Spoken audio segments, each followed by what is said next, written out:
What's up, everybody? Welcome to the 10th episode of the Prime Sports Podcast. I'm your host, Steve Marquez. Joining me are your co-hosts, Blake Elijah, Pete Rios, and Tony Sutton. And we had another crazy weekend of football with a lot of big news coming out after what's been a really extensive battle for the playoffs for a lot of teams. I guess we should jump right into it. And being obviously the Raider fan here, there's no better person than to kind of get it going. Let's talk about Derek Carr being benched by head coach Josh McDaniels. The Las Vegas Raiders obviously came into the season with a lot of hype, a lot of expectation. This was a team that somehow made the playoffs at 10-7 last year with no head coach, with no weapons.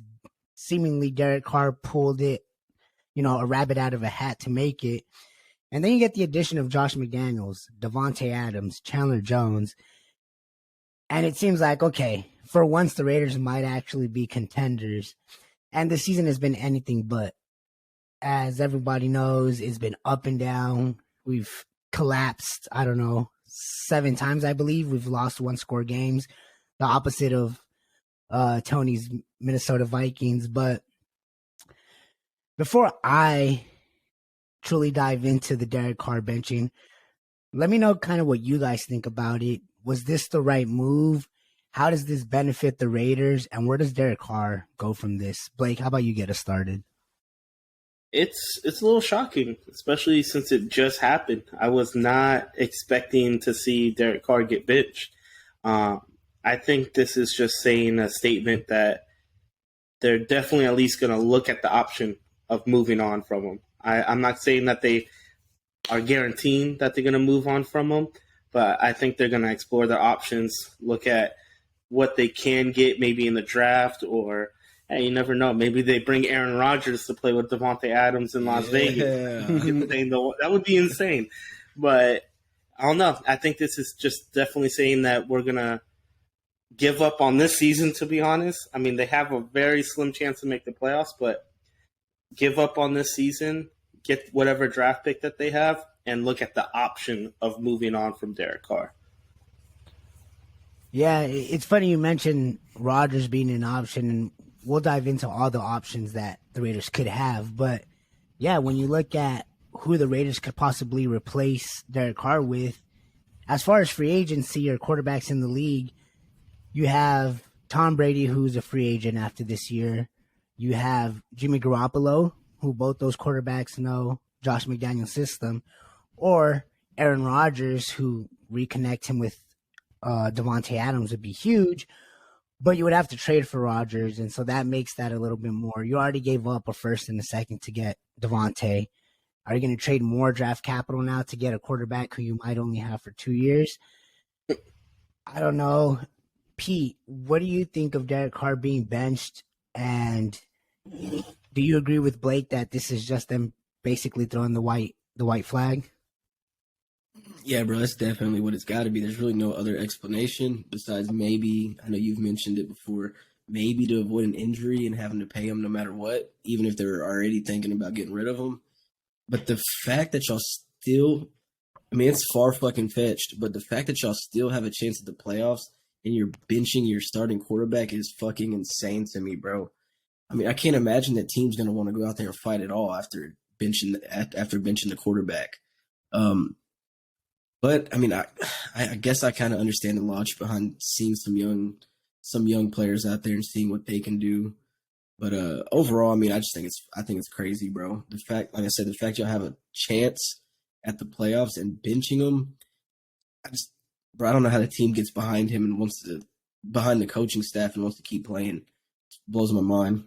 I do have a quick question. Did Davante Adams come out and say anything about it? His best friend getting benched yet? He hasn't said anything publicly yet, from what we know of. And it makes you think, are they going to sit Davante? Are they going to sit Darren Waller, who's been injured? Is Josh Jacobs going to fucking sit? Because yeah, they're probably going to try to hurt Josh Jacobs so they can pay him a little bit cheaper. Well, no, and you bringing up the playoff chances is kind of what made it the most surprising for me, because had we been completely eliminated, okay, I understand it. Hmm. Like you said, if Derek Carr gets injured within the next 2 games, he would be guaranteed $40 million. So I understand why they wouldn't want to pay him $40 million, especially if they don't know if he's going to be their quarterback of the future. But to still have an opportunity to make the playoffs after he led that team he did last year, he's been the starting quarterback for 9 years. You do kind of question it. What do you get from Jared Stidham? He's not young enough to where you think Jared Stidham's going to be your future quarterback. Mhm. He's not some polarizing backup who, can come in and give you some super great, spark on offense like a Taylor Heineke or a Ryan Fitzpatrick. Stidham's never even started an NFL game. So it kind of, And that's how you know they're fully giving up, bro. The fact that he's going to be inactive. They're not even going to have him as an option in case Stidham gets hurt. Like, he's not even going to suit up. Like, Chase that shows Garber.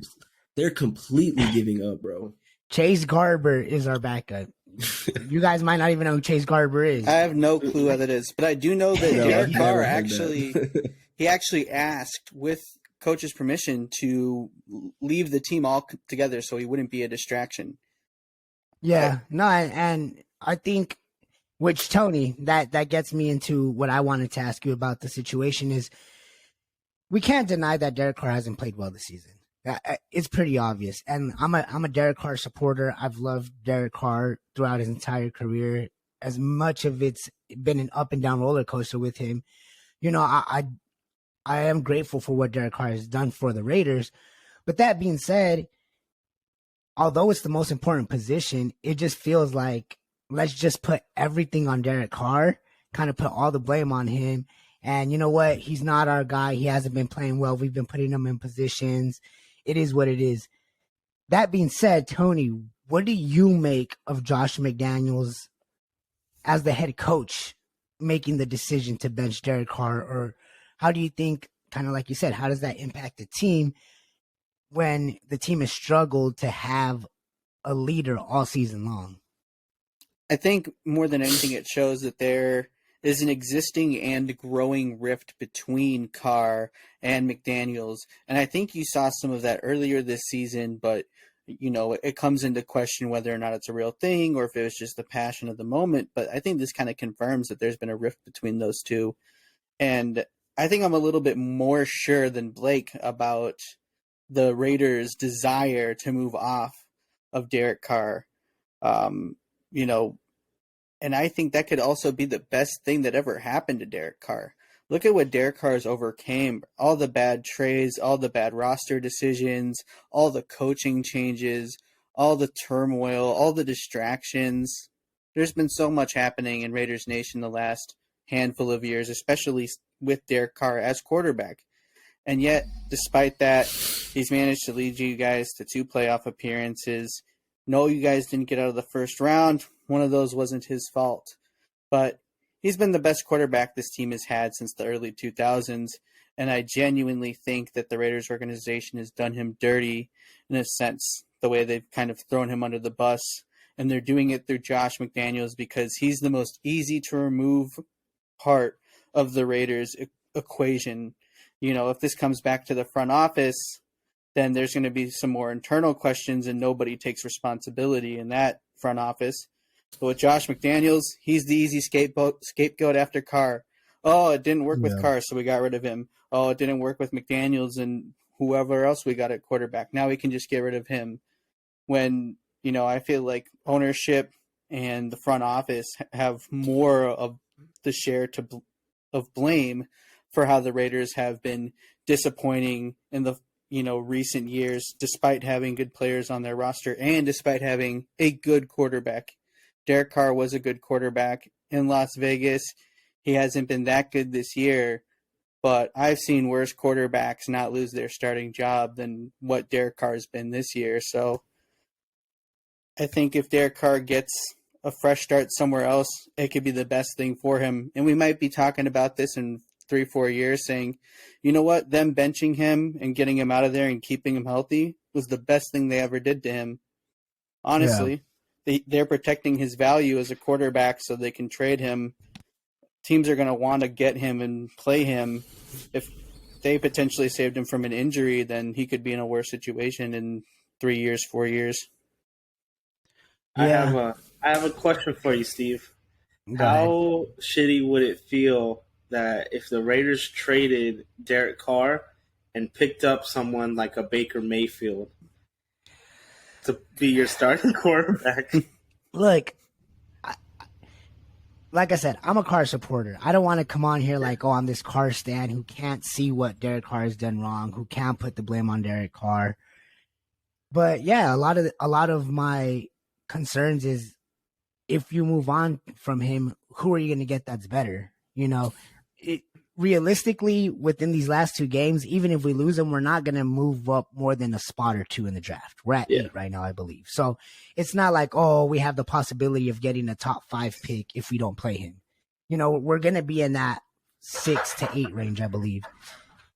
And yeah, like I said, when you look at free agency, you get who? Tom Brady. Okay, he knows the system, but look what he's done with Tampa Bay this year. Not much. He hasn't been impressive. He hasn't played well. And that's with Mike Evans, Chris Godwin, Leonard Fournette, and an actual good defense. Jimmy G, okay, same thing. Jimmy G has a great O-line in San Francisco. He has the number 1 defense pretty much. He has all these weapons. Okay, you come to Las Vegas, what's he going to be able to do? We don't know. And so that's kind of my thing is, okay, we might not get one of the top 3 quarterbacks in the draft. The free agency market or the quarterbacks you can get isn't big. Can we truly say we're going to get anybody that's better than Carr? I don't know. I don't think so. I think it's a shame. Last question for you. As a Derek Carr fan, if you guys were to move on, where would you want to see him to be able to be successful? Ooh. I think that there's a couple good options. Very similar to Josh Jacobs, whether they stay or go, I want to see them succeed because they've had to deal with so much. Like Tony said, since Derek Carr has entered the league, he has probably dealt more. He's dealt with more than any other quarterback probably in the history of the NFL, with just as much of turmoil has gone through with the organization. Since 2014, he's had the 32nd ranked defense out of any starting quarterback in the NFL. He's never had a good defense. He's never had a team ranked more than 20th to help him out. So, and obviously we know that Derek Carr doesn't play well in the cold. So you would think somewhere like Indianapolis, since they have a dome, New Orleans has a dome, possibly Tennessee. The Jets would be a nice choice, but now you're playing in the cold. I just don't know if that would make a lot of sense for him. Wherever he goes, Miami, maybe over. Honestly, I just hope he just succeeds wherever he goes. Hopefully, like maybe with I just want him to go somewhere with a decent O-line, with a good head coach, with a good defense, and see what he can do. If he can perform there, then we know it was us. And if he can't perform, and then if he can't perform, then we know it was on him. And I'm gonna try and wrap this up because I could go on forever about this. But yeah, Derek Carr just didn't have a lot of help this season. And if you see how Josh McDaniels approached his Carr situation, like the entire time it was like he had 1 foot in, 1 foot out with Derek Carr. He never gave Carr that opportunity. We re-signed him to the 3-year extension this offseason with that escape of being able to cut him after this year. You know, it was a 3-year, $121 million contract. Hey, let's add that escape after this year. Even against the Steelers, you look at that game, Derek Carr had not been playing well the entire game. You could see his throws were high. They weren't as accurate. Why aren't you running the ball? If you see your quarterback's not playing well, why wouldn't you make the decision, hey, let me start running the ball more and more and more and make it easier for him? He just kind of, I felt like Josh McDaniels just kind of put everything on Derek Carr. Kind of like Tony said, like, hey, if someone's going to fail, we'll put it on Derek Carr and then we'll move on. And it just sucks because I think Derek Carr deserves a lot of appreciation for what he's done for this organization. That being said, let's move on to our next topic. Nathaniel Hackett was finally fired from the Denver Broncos, so he's no longer the head coach there. So it kind of leaves us to think who was at fault there, Nathaniel Hackett or Russell Wilson. And, Both. quickly, I just want to make this point because I didn't think about it. Derek Carr had a 68 completion percentage last season. 68. With less weapons, with the worst O-line, with the worst D-line. He threw for over 5,000 yards. And one season later, his completion percentage drops to 60% with better offensive weapons, with a better O-line, with a better defense. Similar to Denver, Russell Wilson has played extremely trash this year after playing pretty decent last year, even though he's dealing with some injuries. Is it the quarterbacks to blame, or are we overlooking the fact that these head coaches inherit these teams with all these expectations and all this hype, and somehow their quarterbacks are doing worse with better talent the following years? What do you guys make of the Denver Broncos situation, and do you think Russell Wilson can turn it around with another head coach, or is that franchise just doomed for the next few years as long as he's there? Dude, I hope he can turn it around. I'm a Russell Wilson fan. Just, getting drafted so late and how good of a career he's had.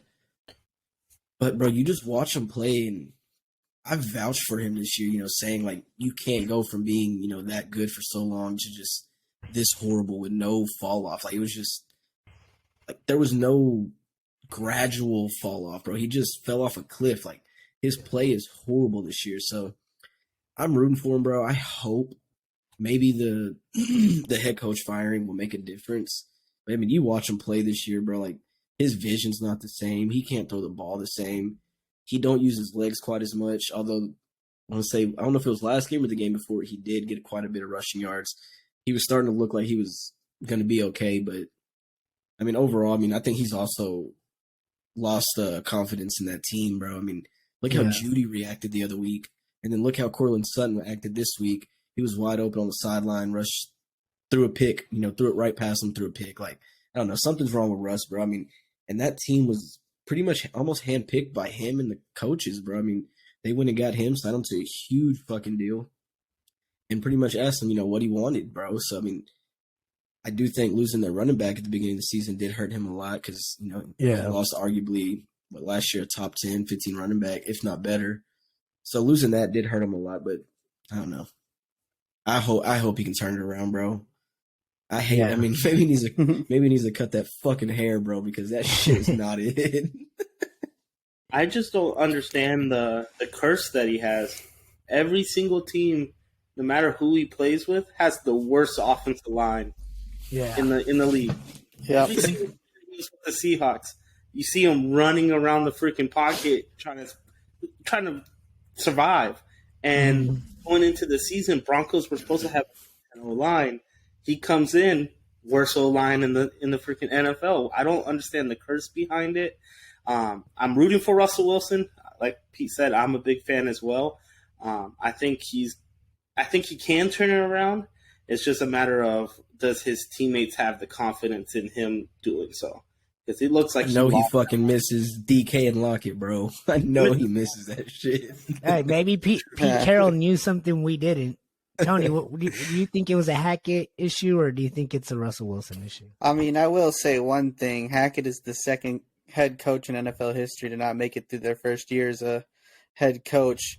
And the first person was accused of physically assaulting his kicker and got caught with a handful of ass in a nightclub after a loss. And so you have someone like that's as big of a distraction as they were for Jacksonville. And Nathaniel Hackett wasn't a distraction. He was just bad. So that puts him in the category of historically bad in my book. Yeah. Now, I will say the fall off for Russell Wilson has also been historically bad. To go from, a Pro Bowl top 10 consensus quarterback to a bottom 5 quarterback this year, bottom 10, it's safe to say that he's been performing very poorly. He just finally reached the landmark of bathrooms to touchdowns that everyone was making jokes about. he barely got the 12. Who knows if he passes that this year?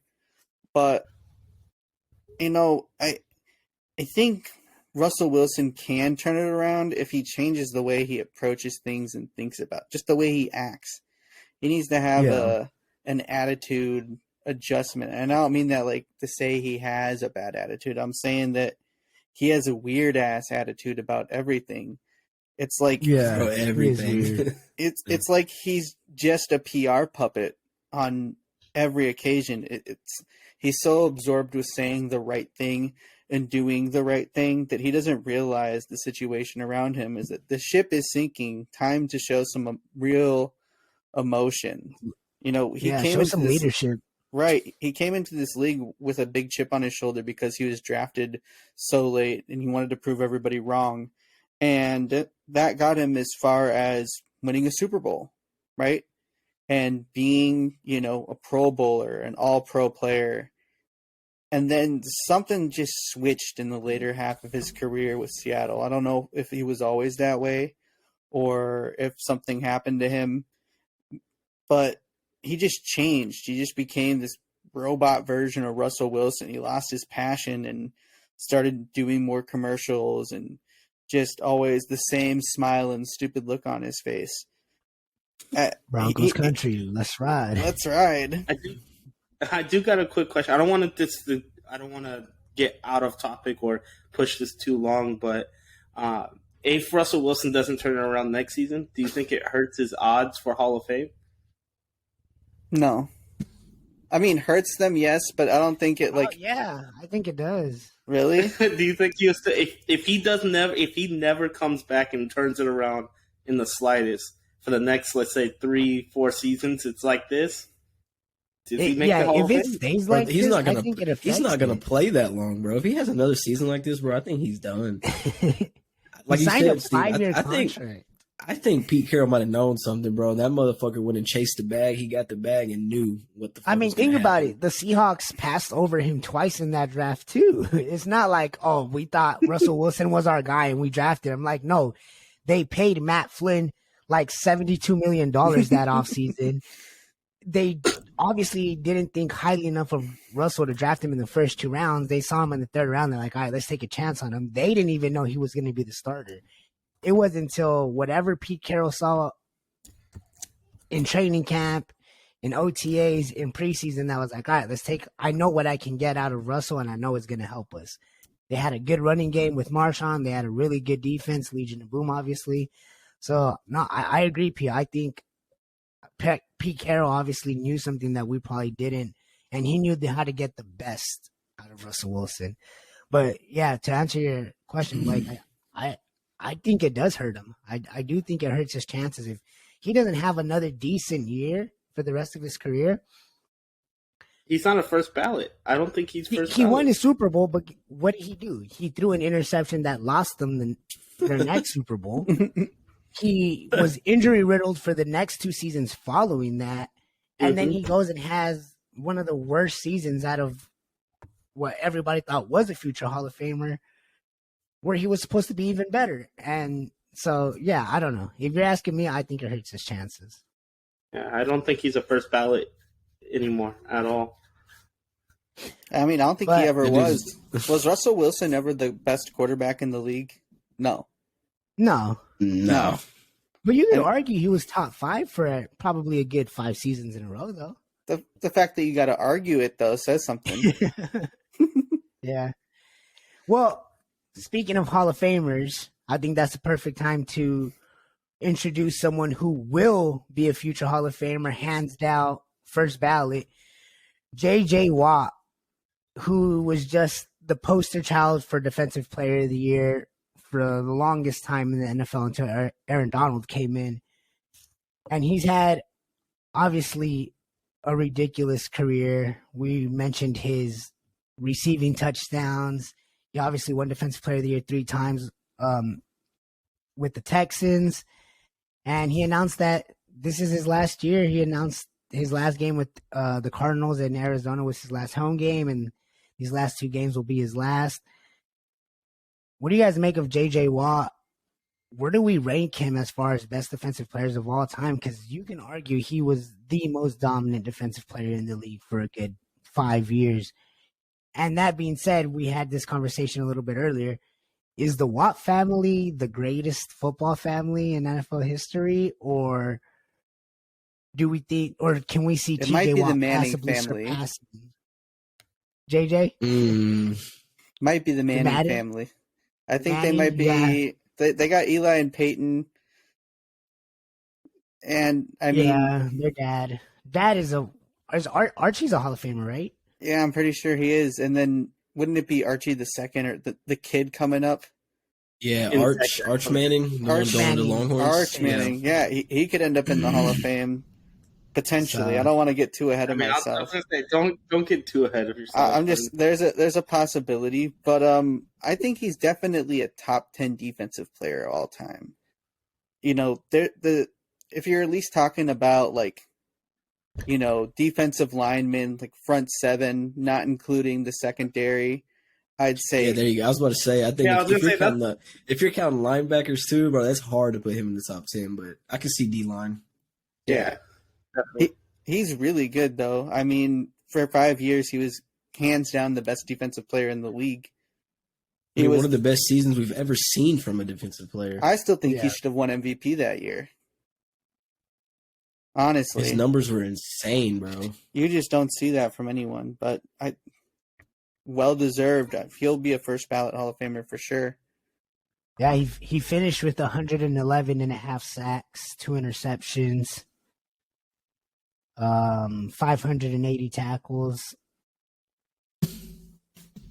Yeah, he had a 4-year span where from 2012 How many touchdowns? to 2015, 20 and a half sacks, 10 and a half sacks, 20 and a half sacks, 17 and a half sacks. There's no denying he might have even been better had he not been riddled with so many injuries towards the back end of Yeah, his he career. did get you it. know? He- Definitely. I mean, he was the best, like he said, he was the best defensive player literally until Aaron Donald came into play. Yeah. Aaron Donald came in and really took over that title, but previously, all before that, he was 100% best defensive player in the NFL. There was no argument. There's no way to fight it or anything. He was just dominant in every I aspect. mean, it's not just on the field either, bro. It's off the field. What him and his family do for Houston, I mean, for the team. What they did during the just hurricane. Mm-hmm. Yeah, how great he's been for that franchise, bro. For the I mean, community. he moved over to a different team, and he still does so much for everybody. Just a great overall person. Yeah, he's definitely kinda- a player I mean, you want It don't suck because you to gotta be happy represent the for him. NFL. You got to be happy for him to have the kid, but I mean, the kid pretty much forced him out of there, man. I mean, he wants to go spend time with his family. He's already getting old, so I think he's choosing the right decision. Plus, didn't he have some sort of incident earlier this year? Yeah, he had a heart issue. He had to get like an emergency heart procedure, and he still played that same weekend. Yeah. That might have something to do with it too. I think he's just sick of procedures and getting hurt and shit.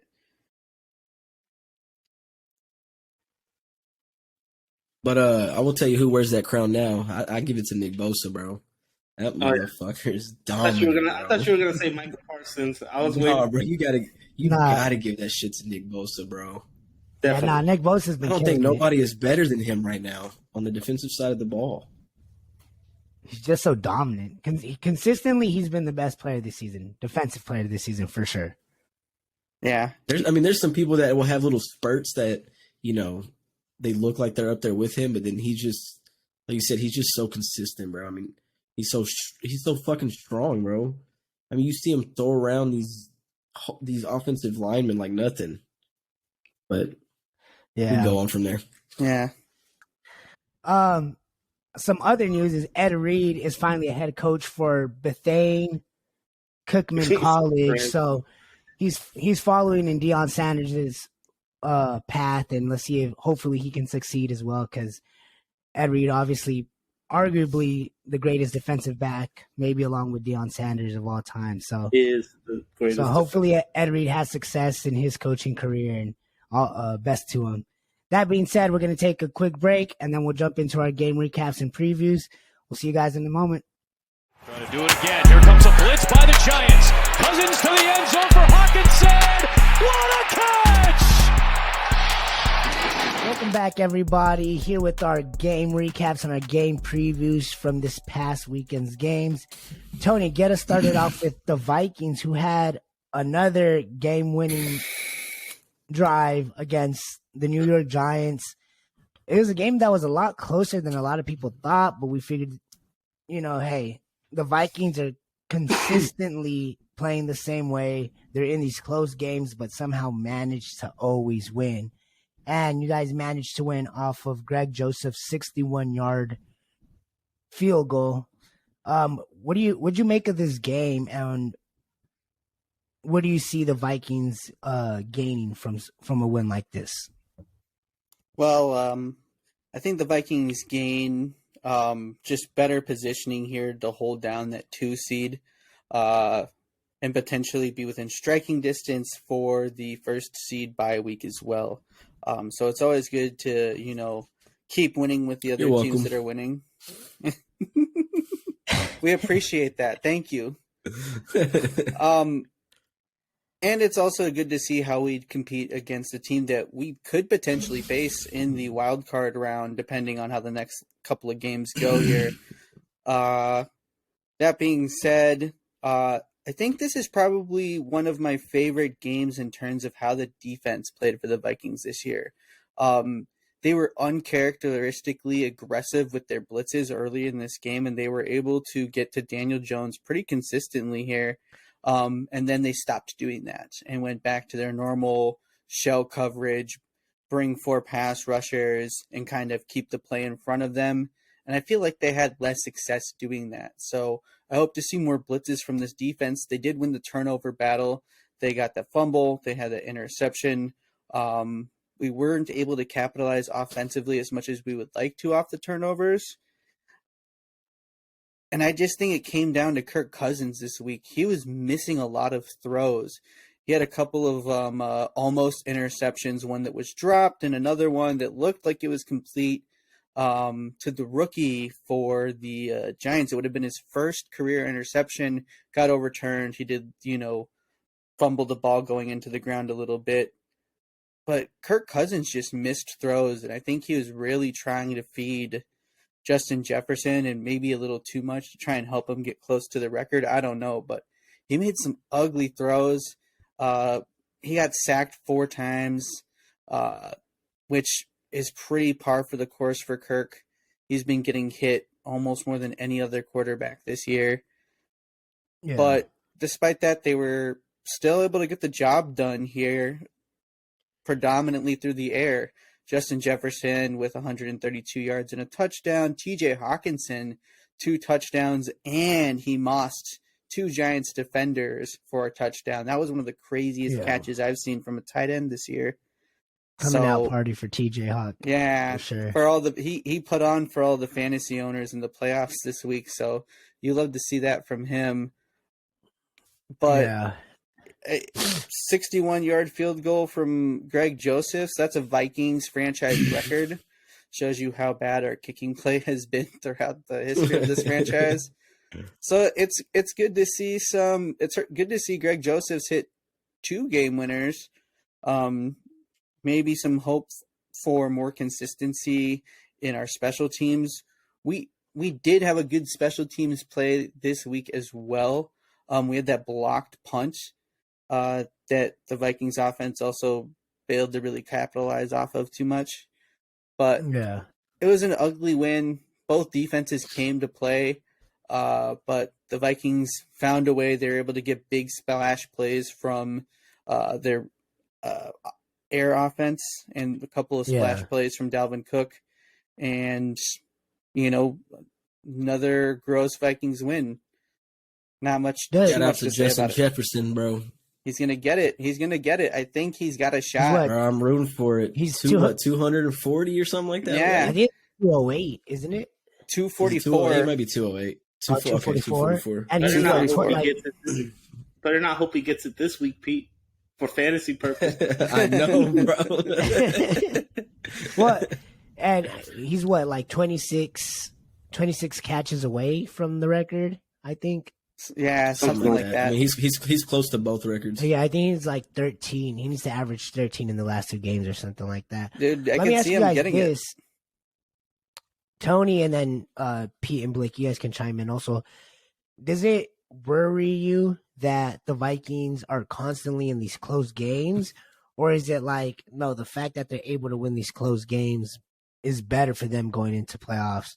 Or do you wish you could see a little more dominance on that end? I would be remiss if I told you I wasn't hoping for one of these games to be a multiple score win, just to kind of, be like, okay, we Give can you a win. little bit of reassurance. Yeah. That being said, the fact that they just keep winning close games tells me that this team has something special, and it's not quantifiable. If you look at the Viking stats, they're pretty mediocre in most places except for passing offense. That's been the one saving grace of this team, is their passing offense. And even that hasn't been top 3, top 2 by any stretch of the imagination. It's mostly been Justin Jefferson and what everybody else can kind of chip in on any given game. You've seen it with all of the other receivers and tight ends on that team. But they just have something. I don't know what it is where they're able to win in close games, and it kind of just says, like, you have to blow this Vikings team out to beat them. And even if you do blow them out, if you let your foot off the gas for a second, all of a sudden they're just crawling back into it. And if you have a 2-score, 3-score lead on them going into the third or the fourth, like, it's not safe. They'll figure out some way to do it.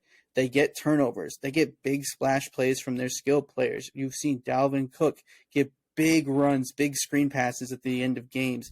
Justin Jefferson, TJ Hawk, they have all these playmakers that can just come out of nowhere and get them big chunk plays. And all of a sudden you're looking at a 1-score game and you have to get a first down to put them out of the game.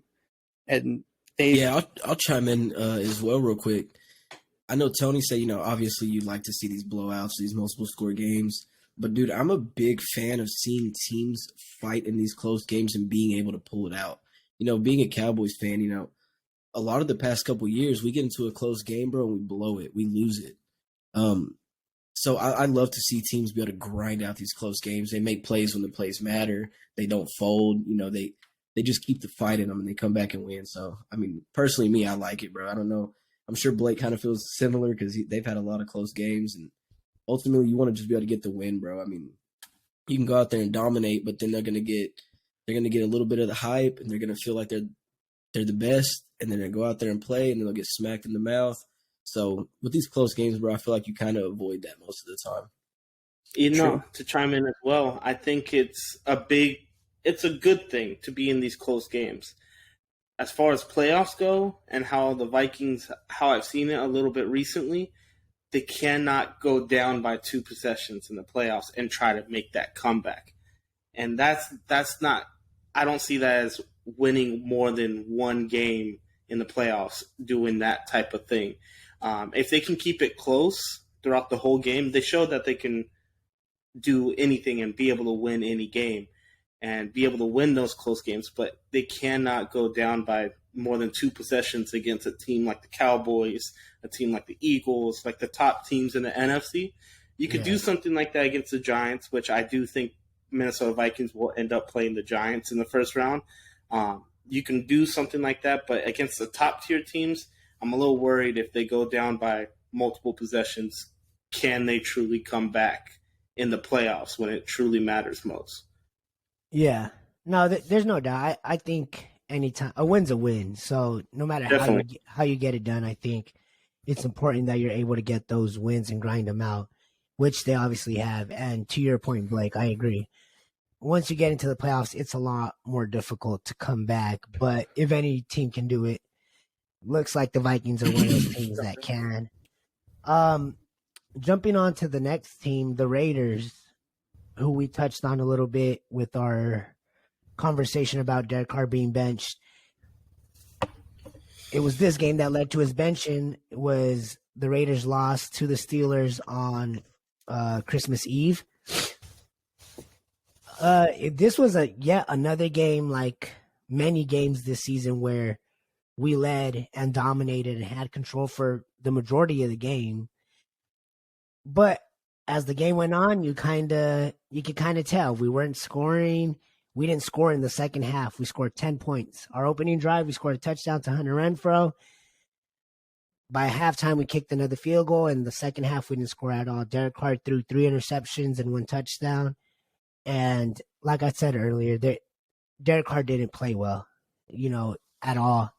There's no denying that. The 1 interception that came off Foster Moreau's hands obviously wasn't his fault, but he was obviously missing Devontae Adams down the sideline a couple of times. He was throwing it a little bit behind Hunter Renfro. He was overthrowing it. His passes were sailing. And it's just another disappointing collapse on the Raiders' part. And I think a lot of it is coaching because the defense did its job. And Josh Jacobs said it best after the game in his interview. He said it was bullshit. It's bullshit that they're constantly in these kind of positions that, they're putting in the work and, their efforts aren't being noticed. And Josh Jacobs, someone who clearly has been the best running back this season as far as first downs and yards, he's been a monster. We weren't giving him the ball. And, it's clear to see the frustration on a lot of the players.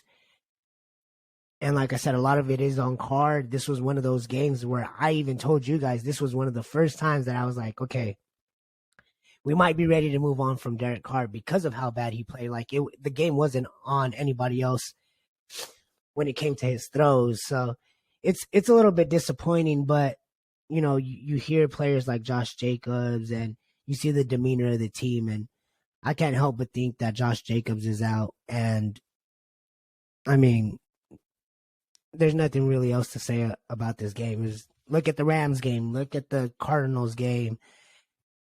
I mean, any game you could basically pick out and just see that we were winning and then collapse at the end. What'd you guys make of the Raiders' loss against the Steelers this past weekend? And I mean, I don't really think there's anything much else to say. I mean, you bench your starting quarterback, like you're obviously throwing in the white flag. So I don't know. Let me ask you guys this: Do you see Josh Jacobs coming back? No. No reason to. Yeah, no, I do. No. He's got I mean, it could look juicy for him to come back if y'all get somebody like Aaron Rodgers for a year or two, back with Devontae Adams, something that thinks he can win a championship with y'all or at least make a run. I think that's the only thing that will get him to come back. But if y'all going to go with the rookie quarterback out of the draft or Jarrett Stidham and it not be Derek Carr or some other quarterback like Rodgers or something, I don't think he'll come back. But if they can show him, hey, we're going to get Rodgers this year, we're going to draft defensively or whatever they want to do, I think it's possible he comes back. But then again, they might not give him what he wants, bro. I mean, what's he going to want? A 5-year deal? Yeah, he's going to want a long deal, and the Raiders aren't going to want to do that.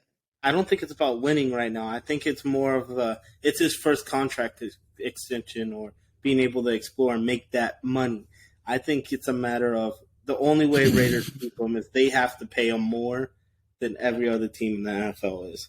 And they didn't show too much faith with not giving him that 5th-year option. Yeah, they also made that mistake by not giving him that 5th-year option.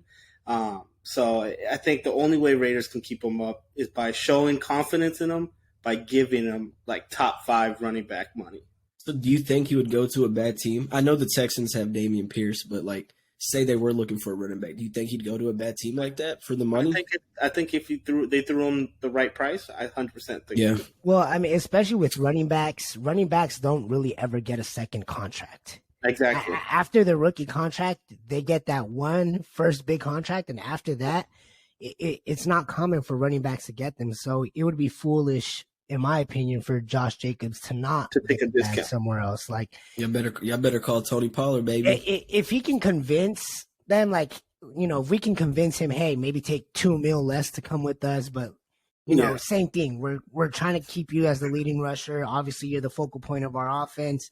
We're going to give you, as much help defensively as we can. We'll bring in another quarterback to try and alleviate some of that pressure. but on it just doesn't make sense. We could technically franchise tag him as well if we really wanted to, but I mean, I could see a team maybe like the Eagles throwing that kind of money at him, where they have their two receivers in AJ Brown and Devontae Smith. They have their tight end in Dallas Goddard. They have their quarterback Jalen Hurts. They have a really good O line. Miles Sanders is a free agent. Like, why wouldn't Well, they? that shit finna be 70, 75 million just for Hurts and Jake was back there, boy. Yeah, bro. They ain't got, But hey, I don't know. not saying that that's the team he's going to end up with, but yeah, I mean, I'd love to just wherever Josh Jacobs goes, I just hope he continues to play well and he keeps it up because again, I feel like the Raiders have done him a disservice for the most part. That being said, Blake, your Ravens won the Battle of the Birds with the Falcons. Gus Edwards had 99 yards rushing, and you guys were your defense was the definition of bend but don't break again, only giving up 3 field goals and no touchdowns. What do you make of your guys' team win without Lamar? Obviously, you guys are still trying to get healthy. You locked in your playoff. What'd you make of this win, and what does that bring as far as excitement for the playoffs? It was a good win. I mean, it was a great win. I mean, it was nice to finally see. You guys know, I'm not a big fan of Greg Roman, but he finally stuck to the run game. It feels great to see Gus Edwards and J.K. Dobbins back. That two-headed monster is just it's hard to stop. It's so hard to stop. And when Lamar Jackson comes back, it's really going to be almost unstoppable. They haven't played together, those three, Gus, Lamar, and J.K., since 2020 season. It's been a long time to see them all play. I'm hoping Lamar comes back. We all hear those rumors that he should be hold out for the rest of the season, but we'll see. But it was nice to see Greg Roman actually throw the ball to the end zone. We got to the red zone, and we actually would throw the ball into the end zone, try to get a touchdown. It wasn't as conservative as he usually is. Of course, going back to it, we only scored 17 points. I mean, it's a jump up from what we've done in the last couple weeks, but we still need to be much better in the red zone. To be able to win a game in the playoffs, it doesn't matter if we play the Jacksonville Jaguars, if we play the Tennessee Titans, whoever it is. I don't see us winning a playoff game without us scoring into the red zone. Yeah. What do you make of Tyler Huntley's performance? Since Lamar's been out. It's been up and down. I mean, last year when he came in for Lamar, he definitely played a lot better. I mean, he didn't win any games last year. He won one game last year starting, but he played in 5. Stats-wise, he looked a lot better. He looked a lot more comfortable last year. This year, he doesn't look comfortable. He's hesitating on throws. Mark Andrews is getting pissed off. Yeah. I'm a big fan of Tyler. I do think he's never going to be a starting quarterback in this league or a consistent franchise quarterback, but I think he could be someone like we said that about Geno. No, and that's what I was going to say. I think he could be someone like Geno. I think Geno this year is Tyler Huntley's peak. That's his ceiling. That's the highest he can go. I don't see him being able to be a franchise quarterback for really any team, but I do see him as like the number 1 backup quarterback in the league. Yeah. Tony, what do you make of the Ravens so far? Obviously, like we mentioning, they haven't been healthy, so they've been playing with Tyler Huntley. But you think it bodes well for them at the fact that they're in the playoffs, they're starting to play a little bit better, and Lamar's coming back? How do you see the Ravens performing? I could see the Ravens potentially winning a playoff game depending on who's put in front of them. The truth of the matter is that Lamar Jackson was in MVP conversations at the beginning of this season. And though the offense has had some woes, I think that has more to do with the coaching staff. Like Blake has been lamenting about Greg Roman's play calling all year.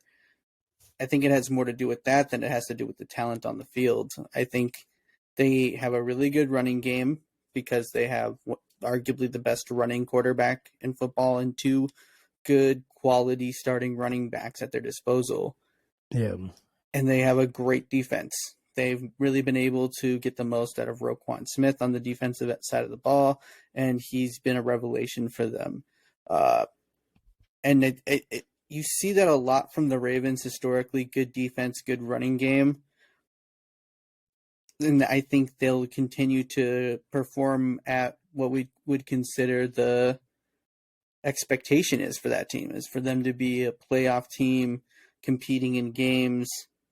With how top heavy the AFC is right now, they could end up being stuck running into one of the top three teams.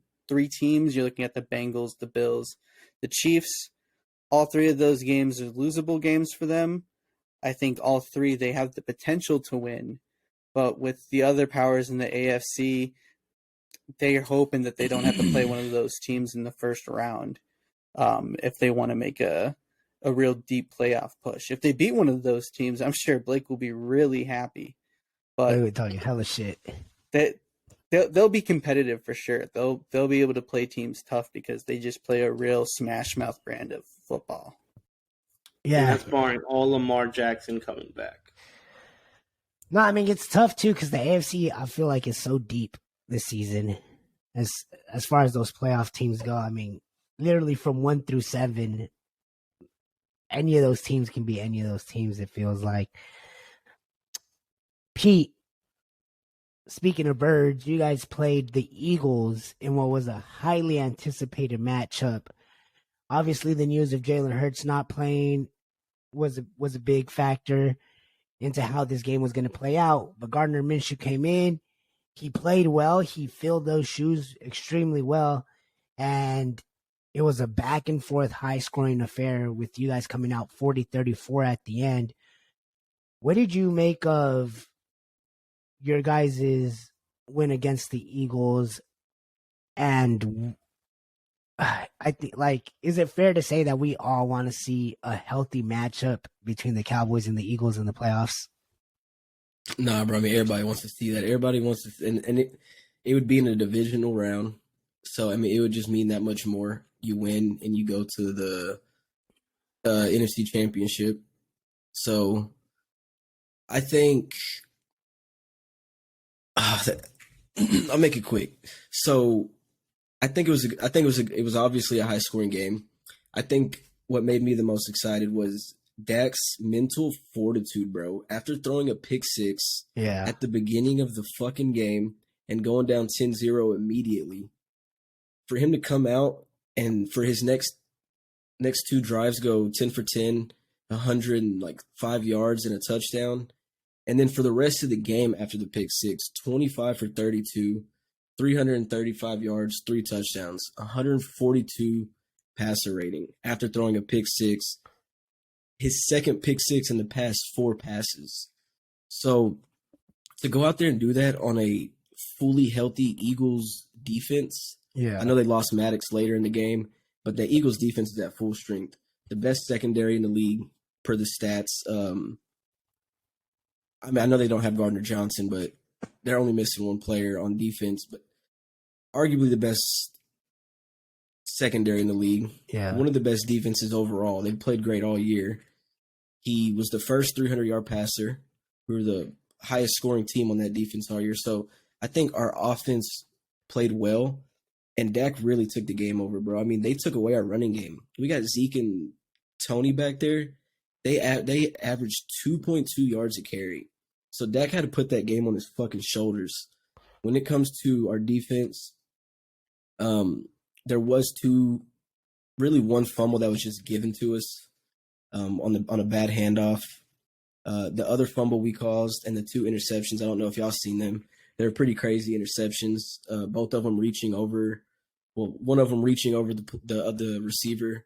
The other one is hitting the receiver as he touched the ball, taking it from him midair. So minus the one fumble, I think it was a good defensive game. I mean, I know we gave up 34, but look at that offense, bro. I mean, they got Goddard back. That he was a fucking problem. Devontae Smith was a problem. Devontae Smith is AJ Brown caught that one big catch. But other than that, I mean, Diggs locked them down for the rest of the game for the most part. So we We held Miles Sanders for a pretty mediocre game. Gardner Minshew is good. We know he's a good backup. We know that system is good. He went out there and threw for 300 something yards, 3 total touchdowns. So overall, I mean, I enjoyed the game. I mean, falling down by 10 points twice in that fucking game and still coming back to win it. I mean, it shows a lot for the team. I know I said I like to win close games, and as a Cowboys fan, there's been a couple games this year, Texans games specifically, that we always fucking lose. Historically, for the past decade, we lose. We lose these fucking close games. But, I mean, other than that, bro, I mean, it was exciting. I hope we get to see a fully healthy game in the playoffs. I mean, as of right now, we beat their backup and they beat our backup. Both fairly close games.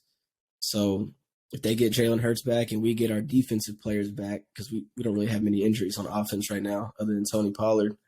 But, I mean, I just got to hope we can beat the Bucs in the first round and see the Eagles in the second.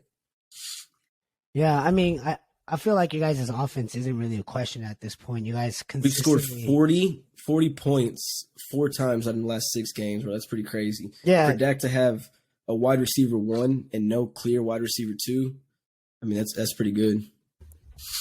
Yeah, like I said, like you guys have obviously been scoring points all season long. I think the defense, you guys created some turnovers, so that was big. But yeah, I definitely think it leaves a little bit because your defense hasn't been playing as well as the beginning of the season, and you guys have given up 30 points in the past 2 weeks. But I mean, there's no question Dak's playing ridiculously well. And obviously, as soon as that pick 6 happened, everybody kind of started freaking out, like, oh, here we go. The Cowboys are about to ruin it and lose to the Eagles. But no, like you said, he turned it around. He played well, and the Eagles are. And CeeDee Lamb, bro. I mean, CD looked great. I talked shit on him at the beginning of the season because, I mean, obviously losing Amari and that shit fucking. We lost him for a bag of Skittles, bro. I mean, we didn't get fucking nothing in return for him. So to have CD, who wasn't ready to be a wide receiver 1, now coming out here and being a top 10 receiver, he's 6 or 7 on the receiving yardage list. He has 8 touchdowns. He averages, I want to say, the second most per catch behind Jalen Waddle. So for him to come out there and play that way against that defense, that really shows a lot because other than the big T.Y. Hilton catch, I mean, in one Michael Gallup touchdown and a couple Schultz catches, I mean, he was pretty much the offense. Yeah. I mean, I think it was a good win. It was one you guys needed. And I think even with Jalen Hurts out, they've been the best team this season. So I think it was important for you guys to come out and win that. And to put up the amount of points that you did on, like you said, a really good defense is impressive in itself. But that's definitely a matchup that we do all want to see come playoffs. And hopefully both teams are all healthy if and when that matchup happens. Jumping into our game previews, Tony, your Minnesota Vikings are facing the Packers, who are quietly trying to sneak into the playoffs, and everything that they've needed to happen in order for that to happen has happened to this point thus far. What do you guys need to do to spoil the Packers' playoff push? And how do you guys stay consistent in winning regardless if it's a close game like usual? I think the key to beating this Packers team is going to be our defense. If we can continue to get some pressure in on Aaron Rodgers and get in the backfield and break up some of the plays, I think that will do us the best service that we can at handedly winning this game against the Packers. But the way I think the game is going to go, I think that this is going to be another 1-score game for the Vikings here. The Packers have started to find their rhythm offensively. This is a completely different Packers team. At least it feels completely different than when we faced them week 1. They were really out of sorts. There was all this turmoil over the offseason. And there's just that classic Packers looking ugly the first game of the year with Aaron Rodgers. I don't know why. I think it's all the ayahuasca he does over the off season. But he comes to that first game, week 1, and he looks rough. So we're going to see a different Rodgers. We're going to see a different receiving core, and I think we're going to see a different defense. But the biggest hurdle for the Packers is going to be stopping Justin Jefferson. They were unable to do it week 1. Jair Alexander was completely burnt by Justin Jefferson. So if the Packers want any chance of winning this game, they're going to have to stop the Vikings passing attack. They're going to have to get pressure on Kirk Cousins and not let Justin Jefferson take over another game in the second half. So I think it's going to be a shootout. I think it's going to be a great division rivalry game. It's in Lambeau. I've been checking the weather. I don't think there's going to be a ton of snow. I think it's actually going to be pretty decent outside for this coming game, at least from what I've seen, which is kind of a shame. Yeah. I was hoping for a big snow game. I was hoping for a winter classic, but it's still going to be classic NFC North game. I'd probably take the Vikings winning this one 24-21 against the Packers. Yeah, I mean, I agree. I think it'll be a close game. Something just tells me that the Packers just want to make this just extremely interesting. And although you guys' defense has been playing better, Rodgers has been playing better. Like you mentioned, I don't think it's the same Packers team as it was in the beginning of the season. I feel like everything's telling me to go Packers. So I feel like all three of y'all are about to go Packers here. I think Christian Watson has a big game. Mm-hmm. I think Christian Watson, is going to do his thing. I think he has at least a touchdown. I think Aaron Jones has a touchdown. But I think the Packers win in a close one, same score, 24-21 Packers.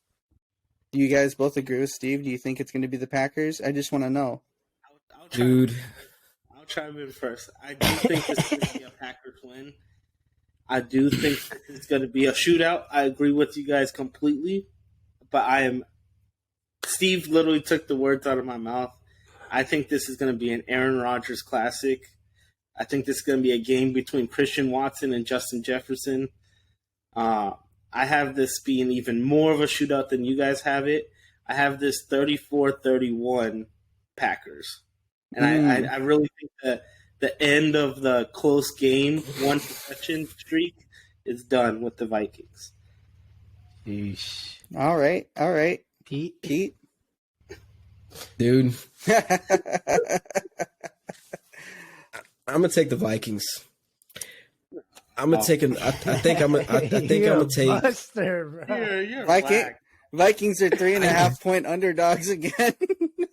What I think the reason I'm gonna take it is the way the Vikings have been playing. It's so hard, bro. I mean, the Vikings have been playing good enough to win these games. They don't give up. It's in Lambeau, remember. I know it's in Lambeau. You're going to hear skull chants in Lambeau. I want to believe in Rodgers, bro, but I know you say the Packers want it more, but I think the Vikings have something to prove, bro, to go out there and beat the Packers when they're playing better and knock them out of the playoffs. I just think that would mean so much for the team. So yeah, I'm gonna go Vikings. I'm gonna go probably something like I'm gonna do 31-28. I love that. I love that. Listen, mark my words. Justin Jefferson finna get clammed. You think he's gonna get clamped? That would be so. No, that'd be so. Sad. I'm going against him in the championship. Hey, for your fantasy, you're going against Aaron Rodgers and Justin Jefferson. So you better. It's a lose. He's hoping for a defensive game. Yeah, he's hoping for a 9-6. We'll be resting our starters against the Bears. Yeah, I mean, I don't think it's a bad. Even if the Vikings do lose, I don't think it's a bad loss. Similar to when the Packers beat the Cowboys, I think it's going to be that Aaron Rodgers magic, and I think Pete's a bum for choosing the Vikings. Even though I do think it's a possibility, I think it just Don't walk it back now. Come on. it would have been better if he would have stuck the 3-1. I don't doubt the Vikings winning, but it's just something in me telling me that Aaron Rodgers is going to have his best game of the season. I think I want to believe that, bro, because the path that the Packers are taking, it just looks like they're going to sneak in. It just feels like they're going to make it in, and we're going to get a Rodgers playoff win or something. Exactly. I know the NFL wants that, bro. I know the NFL is trying to get that. I want to see Kirk go out there and fucking put it down, bro. Just imagine, all right, the Vikings are managed to stiff arm the Packers from making the playoffs. It's beautiful. It's like poetry in motion. It just has to happen. Take it from a Raider fan who prevented the Chargers from going to the playoffs last season. It's a good feeling. And it's not a good feeling when the other team makes it the next year and your team doesn't.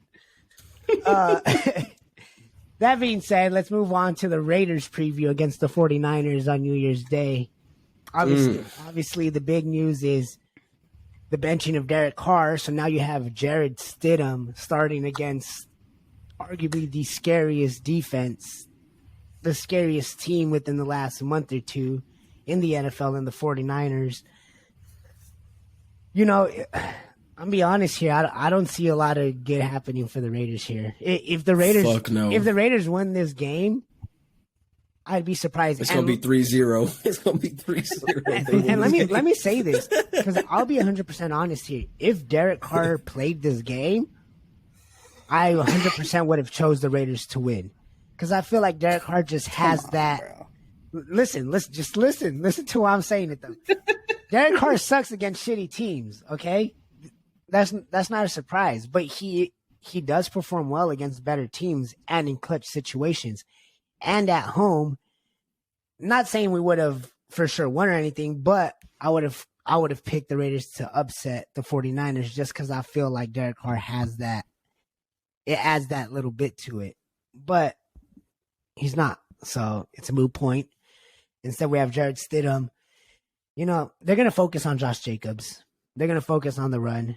They're going to fill the box up, force Jared Stidham to make good throws. And Nick Bosa, I feel like, is just going to continue his Defensive Player of the Year campaign. I think Nick Bosa adds 2 sacks, a forced fumble.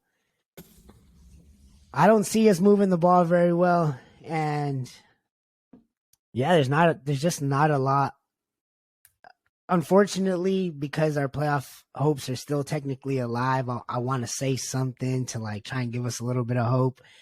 I just don't see how we win this game. The 49ers are Do you think y'all can score a touchdown? I'm being dead ass, bro. That's what makes it funny. Disrespectful thing I've heard. Why do you think I paused? There was a reason why I was silent pause. Steve got to think about it. If Derek Carr was out there, y'all score. I truly believe that. But with Jared Stidham out there, bro, I don't know if y'all make it to the red zone. I'm gonna say no. Okay. And I'm not trying to be a hater because Derek Carr got benched. He's a Derek Carr stan, you know. # Carr Wars. I'm just looking at it as clearly as I can. We haven't been able to score the ball well this entire season. Derek Carr is a million times better than Jared Stidham. You can't convince me of it otherwise. Even if Jared Baker Mayfield would fucking suck, dude. I still think Baker Mayfield sucks, but that's the. He just got Nathaniel Hackett fired, bro. You know what? Yeah, he damn near got Josh McDaniels fired too, bro. Hey, I've been trying to put the Broncos at 32 all year long, and thanks to Baker Mayfield did it for you, me, bro. So. Maybe I'm not that mad, but yeah, honestly, I don't see as how we can score. That defense is just fast and dominant. I just don't see. If we score 1 touchdown, maybe, but outside of that, I don't know. We suck against the 49ers as it is. So I have the 49ers winning this game pretty fucking easily. I think they just run the ball. Let's say 24-9 49ers. Blake? Give me the Raiders by 2 Oh. scores for sure. You I mean, too. not Raiders, the Niners. My bad. My bad. I was like, I can't do that to him on that. I thought he was just saying that to fuck with us. No, the Niners. Yeah, give me the Niners by 2 scores, bro. At least. I mean, I honestly think it'll be something around 21-28 to probably like 3 or 6. But I think if in the off chance it is a closer game, it'll be by at least 2 scores. I have this game as a 20. I'll give it 28-10. I do think Raiders will score 1 touchdown. I don't think it's going to be something that looks great. I think it's going to be more of like a jump ball to Mac Hollins or a jump ball to Devontae Adams, and they make a great play. I don't see them driving down the field consistently. But I do think this is going to be the Brock Purdy 4 touchdown game. I think Brock Damn. Damn. out there 4 I need a touchdowns. big Kittle game, baby. Big Kittle and game again. Yeah. Normally, I would agree with you, Blake, because like I said, we have a history of just sucking against the 49ers. It doesn't matter. CJ Beathard, I think, threw 4 touchdowns on us one year on Thursday night, and they fucking scored like 50-something points. So normally, I would agree with you. I just think it's such an easy game to them that they're just going to run the ball. It'll be like 2 touchdowns for Purdy. They're just going to run that shit. Don't get me wrong. I think they're going to run down the field, but I think once it hits the red zone, I think Brock Purdy's going to throw some touchdowns. I don't think he's going to have a lot of yards throwing the ball, passing yards, but I think he's going to have like a 4 touchdown game. Yeah, honestly 180 yards passing, 3 rushing 4 touchdowns, 1 passing touchdown. Perfect passer rating. Tony, what's your score? I'm Googling right now to see if any team in NFL history has scored 0 points twice in a season. And I can't figure out. I don't have You the don't think stat. we'll I get was a hoping- field goal at home? We have the No. second best kicker in the NFL. You don't think we'll get at least a field goal? I think y'all lose this whole I don't 20 know, Steve. Brett Maher looked pretty good last week, didn't he? Let's not talk about Brett Maher. All right? It's too 20 soon. I'm at 28 $1,000 thanks to him. Sorry, Tony. Let's go the 49ers 28-0. Brock Purdy exits the game in the third quarter after having a perfect passer rating of 3 touchdowns. And the 49ers B squad comes out. And maybe that's how you guys end up scoring the touchdown, but y'all could get blown. Y'all could have a donut this game, I think. Granted, the defense has been playing well, so I do want to, give them that little vote of confidence there, is that they have been playing extremely well recently. So Max I don't Crosby think they'll will have sacks. And Max Crosby or Kyle Shanahan even came out and said he thinks Max Crosby has been the second best defensive player this year behind Nick Bosa, obviously his player. It's an argument. There's an argument. Yeah, he's been good. But yeah, I don't see it being pretty either. That being said, Blake, your Ravens are facing the team that the Raiders lost to last week in the Steelers. It's another divisional game for you guys. Pickett looked extremely he looked good on that last drive against the Raiders, but I also don't want to say that when he just dink and dunked his way completely down on the softest cover 2 defense I've ever seen. That being said, though, the Steelers are playing better. They're still trying to fight for a playoff spot. Is Lamar coming back this game? And even if he doesn't, what do we expect out of this matchup? To be honest, I don't think Lamar's coming back this game. I think if he does, he comes back for the Bengals for the fight for the AFC North. This game is just going to be real sweet for me. Just like how you guys were talking about Minnesota knocking out the Packers, this is the chance for the Ravens to knock the Steelers out of the playoffs, which would just be so great for me. No matter how bad or how good the Steelers are, I can't stand them.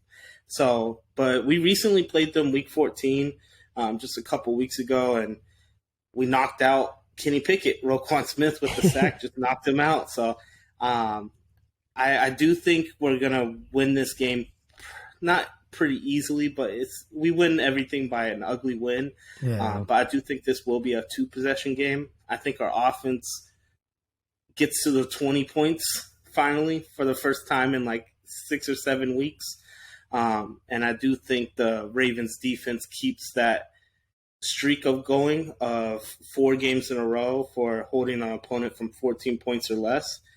So I do have this game being a 21-10 game with the Ravens winning at night, prime time at nighttime.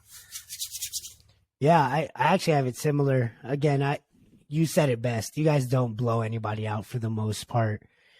Even I think you guys control this game. I think you guys maintain control of the game for the most part. I think you guys get to the 20s also. I have it a 20-10 Ravens win pretty easily. Yeah, bro, I got a 17-14 Ravens win. I think George Pickens and Pat Freiermuth do get a touchdown though. I think they, for the most part, shut down Najee Harris. Tony? I probably have a similar score to Pete. I probably say 18-14, and just a close game. You guys just don't quite get to 20, but you like sniff it a little bit. 18 points? You saying we're gonna have 6 Justin Tucker field goals? What's funny is Tony, I swear I was gonna say 18-10 Ravens, and in my head I'm like, how are they gonna get to 18 points That's and score a touchdown? So I'm like, I'll just go 20. They'll go for 2 and miss. They'll Greg Roman will think it's a big brain thing to go for 2, like 7-6, and they won't get it. That's how it happens. What Greg Roman will do is our only receiver out there will be Patrick Ricard at 355 pounds as our number one receiver. So some dumb shit. Yeah. But yeah, no, I think the Ravens win this one pretty easily. Hopefully, we see Lamar soon. That last game is going to be big against the Bengals, like you said, for the division. I want the Bengals to win just so I can say I was right about them winning the division. But the Ravens always tend to just play better right at the end of December and January. So it'll be an interesting matchup for sure. The Ravens are the quietest 10-win team in the NFL right now. I would agree to that. Pete, your Cowboys are playing a JV team, a practice squad team, a high school team. I don't know what you would consider this. The Titans are literally missing damn near everybody on their team. Derrick Henry isn't playing. Tannehill, Simmons, Cunningham, yeah. No, Simmons, yeah. Tell us what you expect from this game. I'd assume this is a game that most people expect you guys to win, to control, to kind of just dominate, get this win in the bag, and then get ready for the last week of the season. What do you think? Yeah, bro, that's kind of what I expect. I think we're 12-point favorites. I think we'll cover it. I think it'll probably be maybe about 14 points we'll win by. I think our defense does have a better game. But I think Dak comes out there firing. I don't think he slows down until we go home. We get knocked out of the playoffs. Whatever happens, I think Dak will come out and continue firing. I think he'll have a pretty big game. They said there's no more limit on T.Y. Hilton, so T.Y. Hilton will come out there and play a lot more. So maybe that's what I want to happen personally. I want him to come out, get some snaps, get comfortable with Dak, see if maybe it opens up the field a little bit more for Gallup. Because, dude, I'm over Gallup. I know he makes some plays here and there, but the reason we paid him, he is not performing the way we expected him to.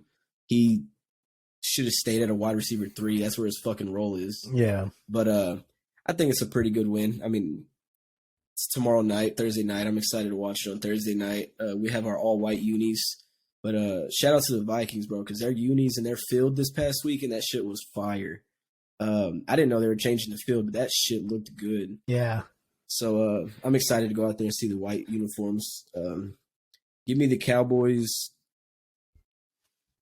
I don't know if we score 40 because I think we're going to try to get – I think we're going to get conservative if we get the lead and try to run it. But give me 34-14. 34-14, yeah. Yeah. Same thing. I think you guys do end up getting a little conservative towards the end of it. Blake mentioned it earlier. Malik Willis just hasn't looked Good. And you know what? That was his knock, that he was extremely raw coming out the draft. I mean, and their But offensive line is hurt, bro. So maybe I know there's all this talk about the Cowboys having one sack in the past 2-3 games. We have a lot of pressures, but teams are preparing for that. They're getting their quarterback out the pocket. They're running these draw plays. yeah. They're running quarterback runs, against us because we set the edge. They run up the middle. We come up the middle and they roll out. So I think we will get back on track, get a couple sacks this game, though. Yeah, I think what I'm looking for from the Cowboys is just play a clean, efficient game. It's a game you're supposed to win.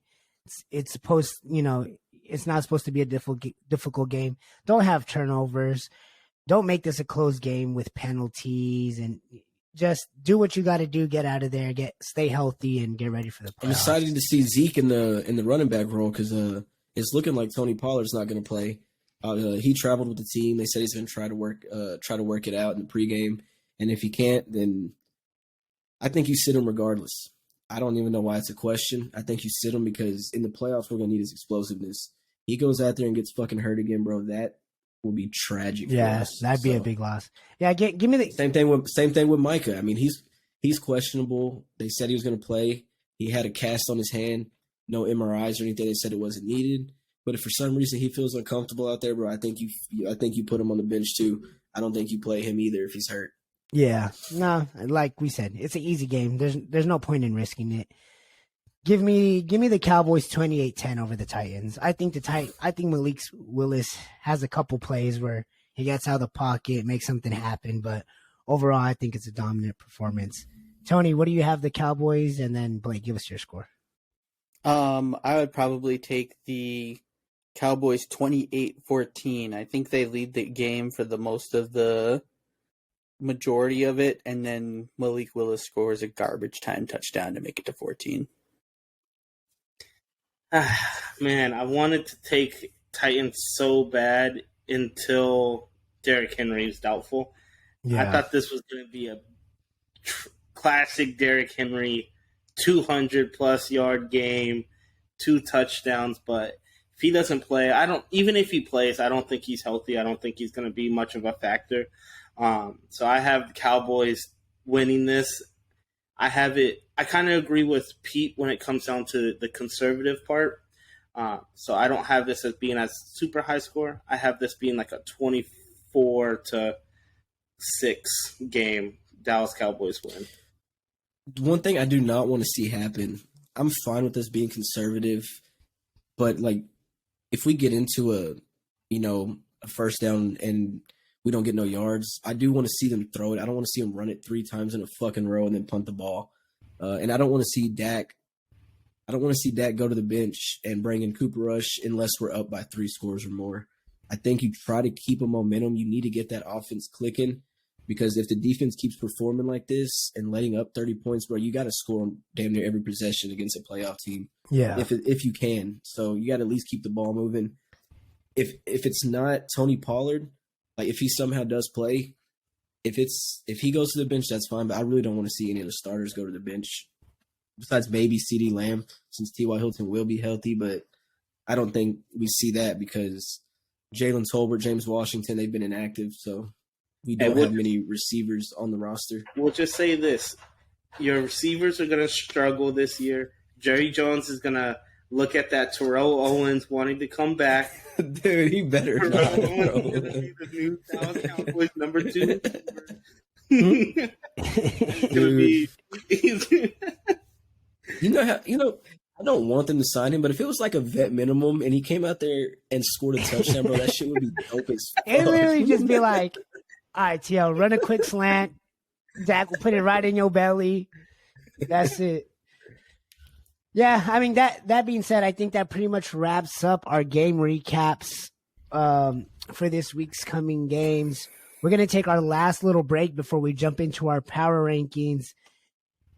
We only have 2 more episodes as far as the regular season, so next week we'll probably do our playoff pictures after the games and, really see who we think are Super Bowl contenders and which ones are pretenders. And I think these next couple of weeks will definitely define that for us. So we'll take our last little break before we jump into our power rankings, and we'll see you guys in a few. Four-man rush. Prescott going deep.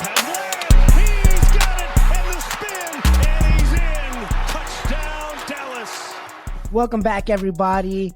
Here with our power rankings for week 17. We'll start at the bottom and work our way back up like always. At number 32, we have the Denver Broncos. Nathaniel Hackett's out. Thank you, Baker Mayfield. I've been pushing for that all season. The Texans are at 31. Colts are at 30. Bears are at 29. Cardinals at 28. J.J. Watt announced his retirement, so we'll see what the Cardinals do this offseason. They have a lot of questions. The Falcons are at 27. Saints are at 26, who surprisingly we have them pretty low, but they still have a shot at the playoffs. So we'll see what the Saints can do, coming here to end the season with the last two games. The Rams are at 25. Somehow Baker has been that spark. I'll admit I was wrong. You guys were right. You guys all thought Baker could do that for the Rams, and he has. So kudos to you guys. The Browns are at 24. Panthers at 23, who are playing extremely well behind Steve Wilkes. Foreman and Chuba Hubbard both had over 100 yards. Sam Darnold has played well since he came back. And they came out and said that they want Wilkes to be their head coach next season. So good for the Panthers. They still have a chance at the division. They play the Buccaneers this week. And if they win, they would jump to the lead, being tied with them at 7-9. At 22, we have the Raiders with benching Derek Carr. They'll probably drop to those last 7 spots within the end of the year. The Bucks are at 21. I want to make it kind of quick, but this is something that I wanted to ask you about. Like, the Bucks just still aren't convincing to me, and it's really disappointing. Do any of you have any faith in the Bucks? No, not at the moment. No, not really. Nope. They are getting Jensen back, which would help them, but I mean that's not their problem. Tom Brady's not really getting sacked. It's just they can't move the ball. Yeah, they're struggling. The defense is not what they were supposed to be. So.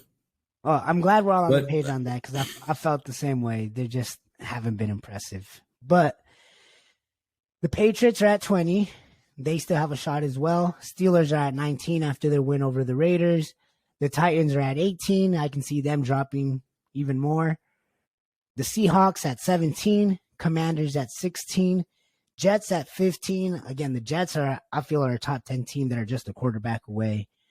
The Lions are at 14. This was a team that a lot of people had up in their top 10. And, after the loss last week to the Panthers, it kind of killed all that momentum that they had. The Packers, we said that they're a team that we think they are going to sneak in. They're sitting there at number 13, and they face the Vikings. So we'll see if we can get some of that Aaron Rodgers magic. The Giants are at number 12. They played the Vikings close this week. They still have a shot at the playoffs. The Jags are at number 11. Now, the Jags, I thought we could have put at 10 ahead of the Dolphins, if I'm being honest. I stayed pretty consistent that I thought the Dolphins were a little overhyped all year long. I did not jump on the Tua bandwagon. I did not jump on the Tyreek Hill, Jalen Waddle duo. And Tua, my biggest thing with Tua has always been he's just too fragile. He's just too small. He gets too hurt. He doesn't have a strong enough arm, enough height, enough athleticism to make up the fact that he's such a small and fragile quarterback. But the Jags have been playing extremely well, and we have them at 11, but like I said, I could see them easily being number 10. The Ravens are at number 9. Chargers are at number 8. Tony, what do you make of the Chargers having this kind of late season resurgence here? I mean, I think that they just got healthy. That was the biggest thing for them. They got their receivers back, and that was just enough to have them start winning some of these games that otherwise be losing. Just be able to have go-to consistent threats on the offensive end there. It really seemed like for the majority of the season, Justin Herbert and Austin Eckler were tasked with carrying the offense. They got Mike Williams and Keenan Allen back. So that's going to be a lot easier for them to win games just by having those two. So yeah, they look a lot better now that they're a little bit more healthy. They could be getting Joey Bosa back here soon too. Yeah, I It saw sucks that. that Derwin James has that 1-game suspension. It would have been nice to have both those guys on the field out there, but we'll see from this Chargers team if they can get Joey Bosa back and have him play how he was playing earlier this season and last season. It would be a tremendous help for them on the defensive side of the ball. Yeah. Do you guys think that hit by Derwin was dirty? Hell yeah. That I shit love was to see dirty it as though, bro. fuck, dude. That's like He lit his that's ass up. old school football, bro. You love to see it, but I mean, I understand protecting the players. You know, It is what it is. real quick, my biggest knock on Justin Herbert was that he hadn't made the playoffs. So for me, I'm excited to see him in the playoffs. I do want to ask you guys real quick. Personally, I feel like the Chargers are obviously better when Keenan Allen is healthy and in the game. I feel like he helps that team run. But if you guys had to pick one receiver, would you rather pick Keenan Allen or Mike Williams? Mike Williams. Keenan. Right now, Mike Williams. Tony? I'm taking Keenan. Keenan's quicker. He's just them slants, them go routes or whatever. If you're saying Keenan in his prime, I'm taking Keenan. But like this season, right now, I'm just saying, like, let's say this season ends, next season you have to pick a wide receiver one. You taking Mike Williams or you taking Keenan Allen? I'd probably take Mike Williams. Mike Williams for sure. To me, it's not even that close. The only reason is Keenan's on it is going to be once again he can't stay healthy, but two, I feel like he's going to start coming down. I don't think he's past his prime. Mike Williams, I feel like could be a top 10 receiver. He has a potential to be at least. Mike Williams kind of reminds me of T. Higgins. I mean, T. Higgins to me is better, obviously, but I don't even know about that. I think T. Higgins is nice, bro. No, T. Higgins is nice. I'm taking T over Mike. Me too, I think bro. I might even take Mike Williams over T. Higgins, though. Really? Tony, who you taking? I'd probably take T. Higgins, but I see what Blake's point is about Mike Will. If Mike Will has the target shares and, the health, I think that he could be better than T. Higgins. He has the potential to be T. Higgins, where I feel like we've seen what T. Higgins can be. Yeah, but T. Higgins is consistently and I think that's probably my only knock on Mike Williams is obviously Keenan Allen's health has been an issue his entire career. But Mike Williams is headed in a very similar direction. I mean, he deals with injuries every season since he's been in the NFL. So, but even when he is playing, they don't throw him the ball like they throw. What does he do better than Keenan right now though? Besides a jump ball, a 50-50 ball, contested catches in general. That's it. I feel like he's a better red zone threat. Mm-hmm. The only thing Keenan has on him is route running. That's it. Yeah, but Keenan's like top 5. You know how important route running is. No, you know how important that is. And Keenan's one of the best at route running. I feel like Mike Williams might have a better release than Keenan, but Keenan's route running is so crisp that he can make up for slower starts at the snap. But I mean, we're kind of just splitting hairs. They're very equal in their talent. Yeah. I was just curious because I think personally I'd probably take Keenan. Maybe. I'm with you. Maybe. I think he just has a slight edge over Mike Will, but if you're asking me, I'm taking T. Higgins over both of them. So that being said, Tony, your Minnesota Vikings are at number 7. Again. Oh, you shouldn't be talking. Ravens are still at 9, even though we're winning. So. Pete, I got your Cowboys are at number 6. Let me ask you guys a little bit. Are we pretty much settled in on our top 5? Because yes, you guys are top 5 caliber teams, but it's just so hard to say with how well those top 5 teams have been playing, especially recently. Do you guys think you guys both are deserving to be right outside of it? I think we're deserving to be right at the 5 spot. Yeah. Who would put you over the Bengals? I think arguably you can. I mean, they scored their 22 points quick, but then they got shut out for a long fucking time. So, I mean, yes, they're strong and they're powerful. They got a great team. I think it's arguable. I mean, their offensive line hasn't been as good. Joe Burrow is Joe Burrow. I mean, they got Jamar Chase healthy. They got a good receiving core, but their defense hasn't been as good as we thought it would be. After last year, offensive line is better, but I think it's close. But I don't think you can put us above 49ers. the Bills, Eagles, Chiefs, or the Niners right now. No, but I think we could go above the Bengals. But I don't mind the Bengals being ahead of us because, they're playing pretty hot right now. Yeah. Well, yeah, we have them sitting there at number 5. At number 4, we have the 49ers.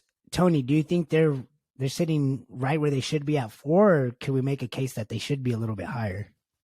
I'm not sure if I'm ready to put them ahead of the Chiefs quite yet. Just because those two teams did play this year, and the Chiefs did win.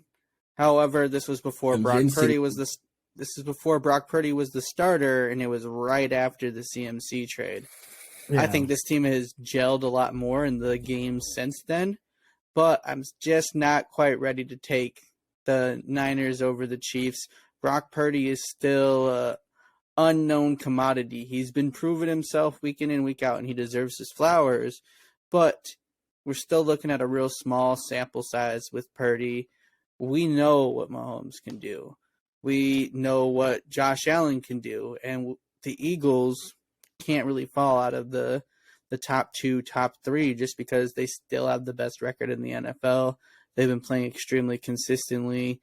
The Niners just have a few blemishes earlier on in the season where I just can't quite look past that and just be like, yeah, they should be at 3, they should be at 2.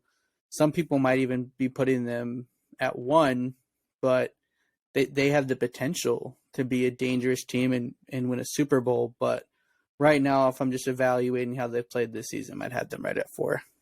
Yeah. Just to chime in on that, my personal opinion, I have the 49ers as the number 1 team in the NFC. In the NFC? NFC, yeah. I personally, if I had to make these power rankings completely biasly, I would be having the 49ers at number 2 right now. But just based on how they've been playing, the transition from Jimmy Garoppolo to Brock Purdy is honestly seamless. There was no real change. I just got better. Yeah. And they're playing just as good, if not better, and they don't even got Debo on the field, bro. Exactly. And to be honest, I do believe they are the team to beat in the NFC for sure. I agree. Yeah, honestly, I would agree with that too. I would probably have them at 2 as well. Let me ask you guys this: does the Jalen Hurts injury affect that at all? Because we have the Chiefs at 3 and the Eagles at 2. No, not really. Him healthy doesn't matter. You guys would still have the 49ers above him. Yeah, Jalen Hurts has proved me wrong this year, bro. But I still think you put Gardner Minshew in there, that offense is still rolling. As we've seen this week, they still put up 34 points. Yeah, Hurts has gone over 34 points just once this year.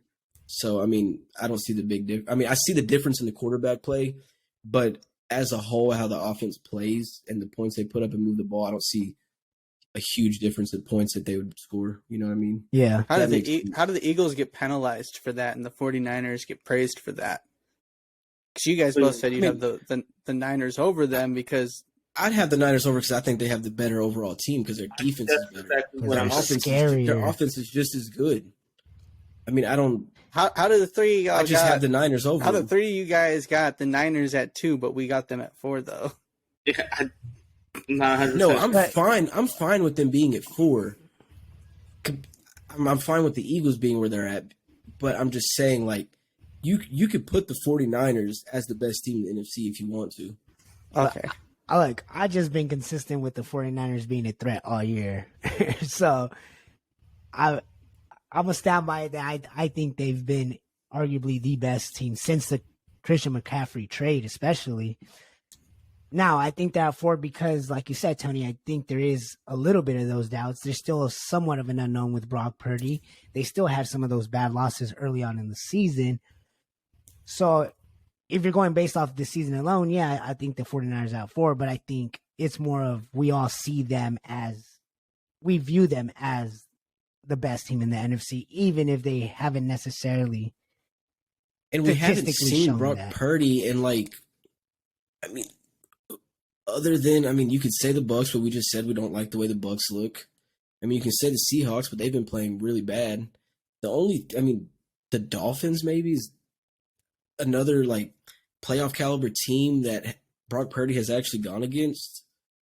I mean, when we see that, I mean, that could change the aspect. If somebody can get to Brock Purdy, if somebody can make him force throws or, change his game a little bit from these little dump offs, because he don't throw the ball downfield too often. I mean, we've seen 20-yard passes a couple times. I mean, George Kittle. But other than that, I mean, there is a lot of unknown about Brock Purdy. And he's playing great. He's doing what he needs to do to let that team win fucking games. Defense is doing what they need to do. He kickstarted the Dolphins' 4-game losing streak. Maybe there's not a team that can affect them because, I mean, they got a good offensive line. They got a good run game. You got to focus on too much. And to be honest, like actually thinking about it, I think 49ers are the number one team in the NFL right now. Well, and that's what I was going to ask you guys because we have the Bills at number one right now. I think are we in agreement that they're the best team in the AFC, or do some of us think the Chiefs might have that? I think we see a lot this week, bro. They go against the Bengals, another team that's kind of hot. That's gonna tell you a lot. That's gonna tell you, really. I mean, I know it's the Bills and the Bengals, but it's gonna tell you a lot about the Chiefs too, depending how them two teams play each other. Yeah, no, it's probably the best matchup this week, honestly, between the Bills and the Bengals. I think Bills, Bengals, or Vikings and Packers. I mean, them are two of the best matchups this week. Yeah, so I mean, obviously this week is definitely gonna. After this week, I think it'll pretty much solidify that top 5. I mean, because it's the Bengals are at 5, Bills are at 1. So based off how they do, I foresee the Eagles winning. I think I see the Chiefs winning. The 49ers should beat the Raiders. So it should pretty much. Let me ask you a question, Steve. Yeah. If the Bengals lose and Cowboys and Vikings both win, do you still keep the Bengals at 5? No. Probably not. I don't think you could.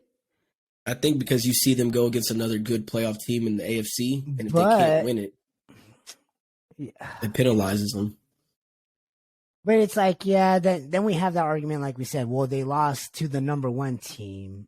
Do we penalize them for losing? I know the Eagles had Gardner Minshew, but they're still one of the best overall teams in the league, and we dropped 40 on them, and we didn't move. So I mean, you got to move the Bengals if they lose to the Bills. It's all you can't. Yeah, but it's like, do you value a Cowboys win over the Titans more than a Bengals loss versus a Bills? It depends how much they lose by, and if the Cowboys cover the spread, yeah. And if the Vikings, like, if the Cowboys barely beat them, the Bengals lose. Even if the Bengals lose a close game, but the Vikings beat the Packers convincingly, I think the Vikings go to 4. Yeah, I mean, 5. I can see. I mean, I think it's definitely going to end up, close either way. The Bengals basically hold their own destiny at this point because if they lose, they really do open that door. Yeah, we're going to see a lot about the Bengals these next 2 weeks, Bills and Ravens. So they have a tough last 2 games remaining. It's okay even if Ravens win the division, we're staying at 9. Shut the fuck up, my God. The Bengals going to lose their next 2 games. Y'all going to beat them and still be behind them. Yep. Steve's gonna bring up the word "scary" at least 5 times in this argument. You got no weapons. We won the division. Oh shit, you're at 12. Hey, look, up to this point, it's worked though, has it not? Up to this point, not really. We've won 10 games. I didn't say you guys were bad though. I said you were a good team. I'm just saying how a lot of these teams that I mentioned were scary are in our top 5 right now. These were teams that I've consistently had said that all season. I'm glad, like Tony mentioned it earlier, it's not the weapons, it's the coaching. But we'll see. Just wait. Just wait when we beat the Steelers this week and we go in to beat the Bengals. And I want to hear what you say about scary. Even though Bengals are scarier, we'll see what happens. Yeah, well, I mean, I told you though that scary doesn't define good. We'll see. Anatomically, Bengals are scarier than Ravens. I'll say that. You know what I'm saying? Like, you would rather face the Ravens than you would technically the Bengals. That doesn't mean that the Ravens aren't going to beat the Bengals because you guys might have a better game plan or a matchup. But, yeah, it's okay. Idealistically, I would much rather face you guys than I would rather face the Bengals. It's okay. The Ravens are going to stay at power ranking 9. We're going to win the division, but we're going to stay at power ranking 9. Cool. that being said, that pretty much wraps up this week's episode.